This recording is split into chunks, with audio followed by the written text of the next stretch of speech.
प्यारे बच्चों, राधे राधे राधे राधे। कैसे हो बेटे? अच्छे हो? मैं Pandit Ashok Mishra learning with Radhe Radhe YouTube channel में आपका हार्दिक स्वागत करता हूं। तो बच्चों, यदि आपने अब तक हमारे YouTube channel learning with Radhe Radhe को सब्सक्राइब नहीं किया है तो जल्दी से इसे सब्सक्राइब करें। और इसमें पूरी हिंदी आपको मिलेगी बेटे। पूरे हिंदी के जो खास इंपोर्टेंट टॉपिक हैं उनके साथ जो अन्य भी हैं वे भी, हरियाणा जीके भी, संस्कृत भी और मोटिवेशनल वीडियो भी आपको मिलेगी।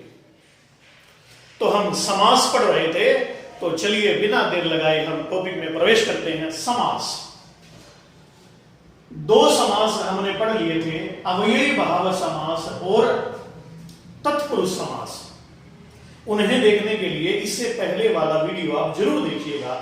अब हम पढ़ते हैं समास नंबर 3, कर्मधारय समास। जैसा कि नाम से स्पष्ट है, कर्म को धारण करने वाला है ना, कर्म है विशेष। तो जिस समास में दोनों पदों के बीच विशेषण विशेष्य या उपमान उपमेय का संबंध होता है उसे कर्मधारय समास कहते हैं। ठीक है। विशेषण किसे कहते हैं? विशेषण किसे कहते हैं? जो विशेषता बताए वो विशेषण, और जिसकी विशेषता बताई जाए ऐसा संज्ञा या सर्वनाम शब्द विशेष्य कहलाता है बेटे। देखो जैसे नील कमल, तो कमल की विशेषता क्या है? नीला। तो नीला हो गया विशेषण और कमल हो गया विशेष्य। तो नीला है जो कमल, कृष्ण माने काला, काला है जो सर्प, का माने कायर, कायर है जो पुरुष। तो पुरुष की विशेषता बताई जा रही है, ये है विशेष्य, और इसने बताई कायर, ये हो गया विशेषण। तो कायर है जो पुरुष, शुभ है जो आगमन, कुत्सित है जो पुत्र, नीला है जो उत्पल माने कमल, आधा है जो मरा हुआ, हताशा यानी कि हत माने टूट गई है जो आशा, मंद है जो बुद्धि। समझ में आ बेटे यहां तक? तो इन सब में जो है ना, इन सब में जो रिलेशन बनता है आपका, वो बनता है विशेषण और विशेष्य संबंध। अब इनमें जो आगे है वो है उपमान उपमेय। तो इसे भी समझ लीजिए, जिसकी तुलना की जाती है वो उपमेय कहलाता है, और जिससे की जाती है वो उपमान कहलाता है। तो बच्चों ध्यान दीजिएगा, घन श्याम है ना, घन माने बादल, श्याम माने सांवला। तो बादल के समान सांवला, तो श्याम की तुलना घन से करती, घन जैसा सांवला। तो ये हो गया उपमान और ये हो गया उपमेय, घन जैसा श्याम। तो जिस समास में तुलना होती है ना, या रूपक अलंकार होता है, वो भी कर्मधारय समास होगा। तो घनश्याम में घन के समान श्याम कर्मधारय समास है। लेकिन यदि ऑप्शन में बहुव्रीहि भी आ जाए ना बेटे, तो पहले बहुव्रीहि का निशान लगेगा, क्योंकि घनश्याम भगवान श्री कृष्ण का एक नाम है बड़ा फेमस। ऐसे ही वज्र जैसे अंग, वज्र के समान अंग, तो कर्मधारय समास। लेकिन यदि ऑप्शन में बहुव्रीहि हो तो पहले बहुव्रीहि होगा, क्योंकि हनुमान की ओर संकेत हो जाएगा।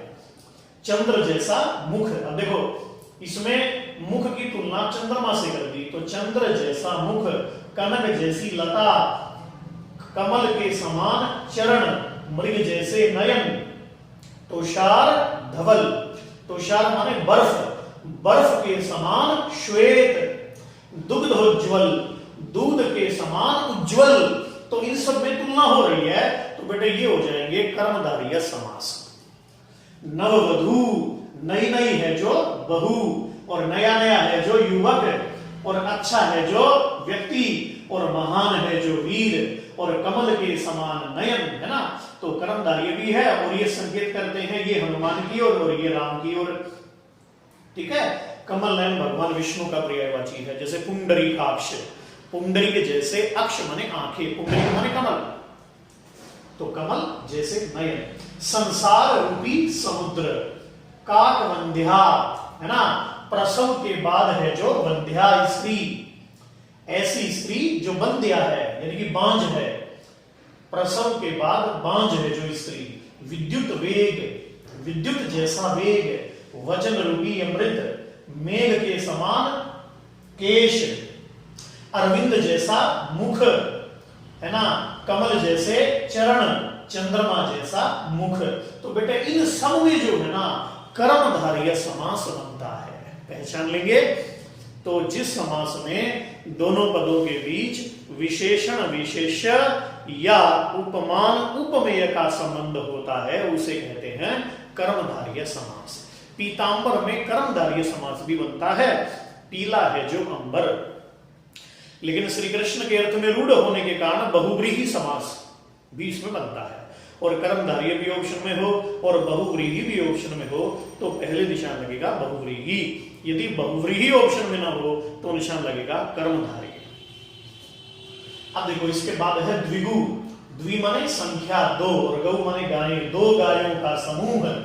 तो जिस समास में पहला पद संख्यावाची विशेषण होता है और अंत में समूह या समाहार शब्द का प्रयोग होता है उसे कहते हैं द्विगु समास। याद रहेगा।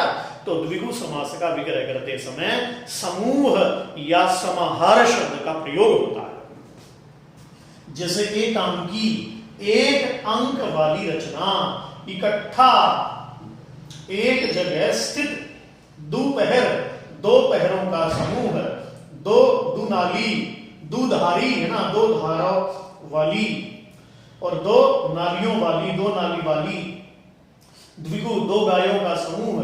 तो बेटे इन सब में पहला पद संख्या है तो द्विगु समास बनता है। ऐसे कि कोना, तीन कोनों का समूह, त्रिलोक, तीन लोकों का समूह, त्रिभुवन, तीन भुवनों का समूह, तिरंगा, तिरंगा में दोनों समास बनते हैं, द्विगु भी बनता है बहुव्रीहि भी बनता है ना।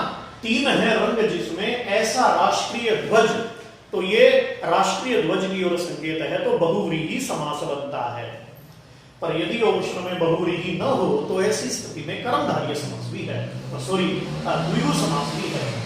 ऐसे त्रिफला, तीन फलों का समूह, चौखट, चार खूंटों वाली, चौराहा, चार राहों का समूह, चौमासा, चार मासों का समूह, पंचवटी, पंचवटों का समूह, पंसेरी, पंचसेरों का समूह, पंजाब, पंजाब में बहुव्रीहि समास बनता है। पांच नदियां बहती हैं जिस धरा पर ऐसी विशिष्ट धरा पंजाब, सतलुज, रावी, व्यास, चिनाब, झेलम, ये पांच नदियां जिस धरा को पवित्र करती हैं वो पंजाब है। पंजाब का प्राचीन नाम था पांचाल। तो पहले बहुव्रीहि, बहुव्रीहि यदि ऑप्शन में ना हो तो द्विगु समास भी बनेगा। पांच तंत्रों का समूह, पहचान लेंगे ना, पंचतंत्र।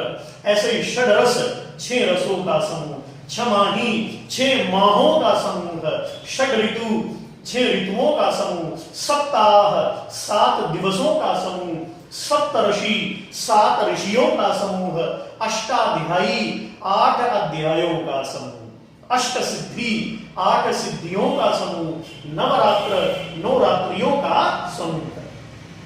तो जिसमें पहला पद संख्या हो, जैसे दुबे, दो वेदों का समूह, तिवारी, तीन वेदों का समूह, चतुर्वेदी, चार वेदों का समूह है बेटे। ऐसे ही शतक, 100 का समूह, नवदुर्गा, 9 दुर्गा देवियों का समूह, नवरत्न, 9 रत्नों का समूह, 10 अश्व, 10 घोड़ों का समूह, शताब्दी, 100 अब्दों यानी कि वर्षों का समूह, शतांश, 100 का अंश, याद रहेगा ना। तो इस तरह से इन सब में बेटे द्विगु समास हो जाएगा। समझ गए होंगे, नंबर नहीं कटेगा। परीक्षा में जाने से पहले जिस भी परीक्षा में हिंदी आती है इसे पढ़ के जाना, नंबर बिल्कुल टकाटक पक्का होगा। आगे है देखो द्वंद्व, देखो ये इसके समान है ना। तो जिस समास में पहला पद और दूसरा पद दोनों ही प्रधान होते हैं, कोई छोटा बड़ा नहीं होता, दोनों पद प्रधान होते हैं। और जब हम इसका विग्रह करेंगे तो क्या होगा, बीच में और, या, अथवा, और का भी प्रयोग हो सकता है, या का भी, अथवा का भी प्रयोग हो सकता है। और ज्यादातर इनके बीच में योजक चिन्ह भी आता है ना, योजक चिन्ह। योजक मीन्स जैसे यहां आ जाए एडी चोटी, इस तरह से।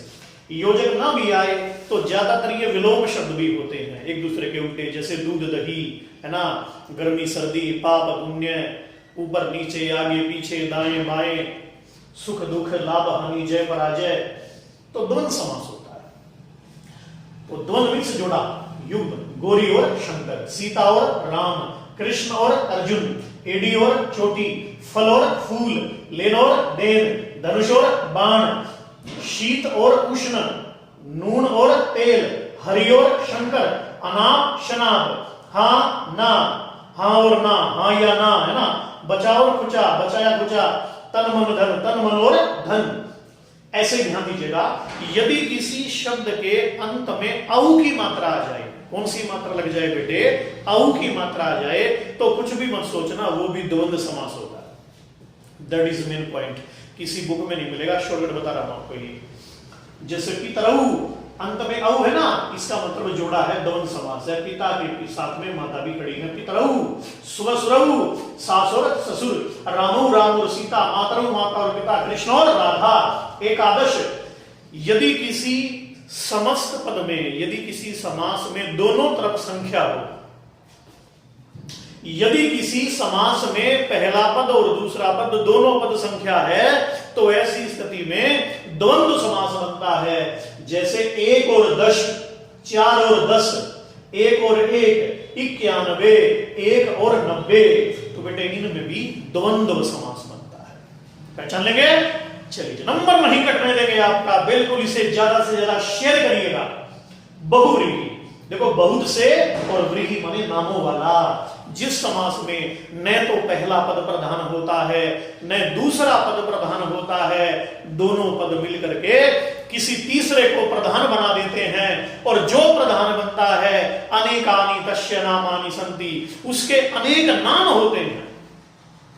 और सबसे खास बात, बहुव्रीहि समास के जितने भी उदाहरण होंगे वो इतिहास प्रसिद्ध किसी वस्तु या व्यक्ति के नाम होते हैं। जैसे पीतांबर, पीले अंबर है जिसके भगवान श्री कृष्ण, बहुव्रीहि समास। गजानन, गज जैसा आनन है जिसका, गणेश। लंबा है उदर जिसका, गणेश। पंच है आनंद जिसके, शिव। दशानन, दश है आनंद जिसके, रावण। चतुर्भुज, 4 भुजाओं का, 4 हैं भुजाएं जिनकी, ऐसे भगवान नारायण विष्णु।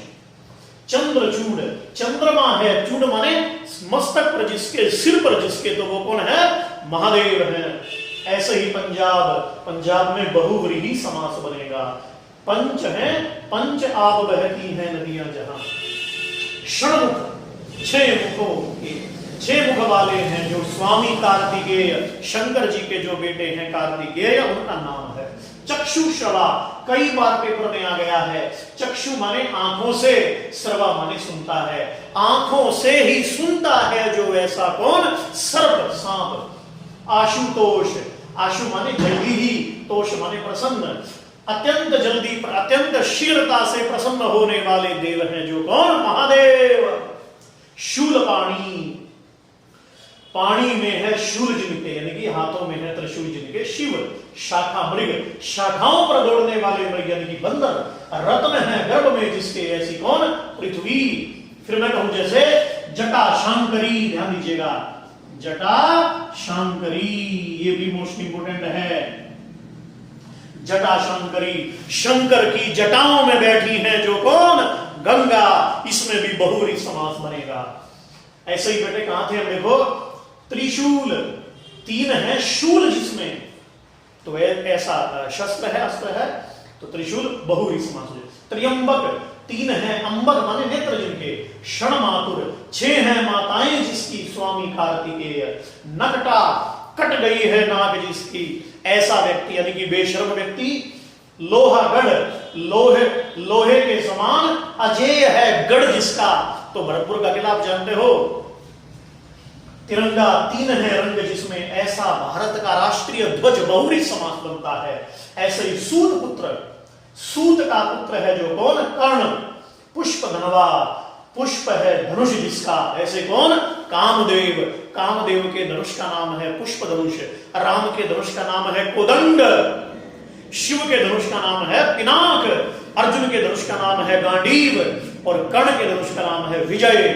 है बेटे, तो बहुरी समास हो जाएगा। वज्र जैसे अंग है जिसके श्री हनुमान जी महाराज, और हल को धारण करने वाले हैं जो कौन?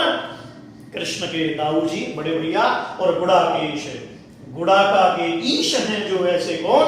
अर्जुन, नींद को जीत लिया था ना। और हर्षिकेश, इंद्रियों को जीतने वाले कौन? भगवान श्री कृष्ण, बहुरी समास। और कपि ध्वज, कपि माने हनुमान है जिसकी ध्वजा पर कौन? अर्जुन। कपि ध्वज अर्जुन का पर्यायवाची है, बहुरी समास है। सव्यसाची, बाएं हाथ से बाण चलाता है जो कौन? अर्जुन। और धन, आत्मरूपी धन को जिसने प्राप्त कर लिया है अर्जुन। सहस्राक्ष, अक्ष माने आंखें, जैसे पुंडरीकाक्ष है ना, पुंडरीक जैसी आंखें हैं जिसकी विष्णु। और सहस्राक्ष, सहस्र माने हजार हैं आंखें जिसकी कौन? इंद्र। और लंबकर्ण, लंबे हैं कान जिसके कौन? बहुरी समास। तो राक्षस, कुंभकर्ण। विगत श्री, चली गई है लक्ष्मी जिससे, तो इंद्र तो श्रीयुक्त है, पर कभी कभी उसका नाम विगत श्री पड़ता है। दूध मुहा, दूध लगा है मुख पर जिसके, ऐसा विशिष्ट बालक। प्रधानमंत्री, मंत्रियों में प्रधान है जो ऐसा विशिष्ट, तो बहुरी समास बनता है। चोलड़ी, चार है लड़ियां जिसमें ऐसा हार। वज्र देह, वज्र के समान देह जिसकी, हनुमान। 9 लाख की कीमत है जिसकी, है ना बेटे, तो ये भी बहुरी समास होगा। जमघट, जमा है घड़े जहां पर ऐसा विशेष स्थान, जमघट। सतखंडा, 7 है खंड जिसमें ऐसा महल, बहुरी समास है। नाभि से जन्म हुआ है जिसका, भगवान नारायण के नाभि से निकले कौन? कमल, कमल से ब्रह्मा।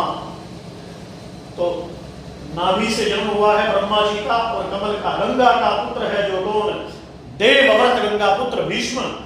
सिर कटा, कट गया है सिर जिसका, ऐसा विशिष्ट व्यक्ति। खड़गहस्त, हाथों में खड़ग है जिसके, तलवार है जिसके, ऐसी देवी। कपोत ग्रीव, कबूतर जैसी गर्दन है जिसकी, तो राक्षस विशिष्ट। चंद्रमौली, चंद्रमा है माथे पर जिसके, महादेव। नीलकंठ, मृत्युंजय। रामेश्वर, राम के ईश्वर हैं जो, राम है ईश्वर जिसके, तो बहुरी समास। 4 वेदों का समूह, पंचरंगा, 5 रंगों वाला। पहचान लेंगे तो नंबर नहीं कटेगा। परीक्षा में जाने से पहले इस एक वीडियो को देख जाना बेटे, मैं लिख के देता हूं, गारंटी है नंबर यहीं से होगा, सिलेक्शन यहीं से होगा। Learning with Radhe Radhe Radhe Radhe. जल्दी से इसे शेयर करिए, लाइक करिए, कमेंट करिएगा। आगे की वीडियोस आपके कमेंट तय करते हैं, जल्दी से इसका स्क्रीनशॉट लीजिए। राधे राधे।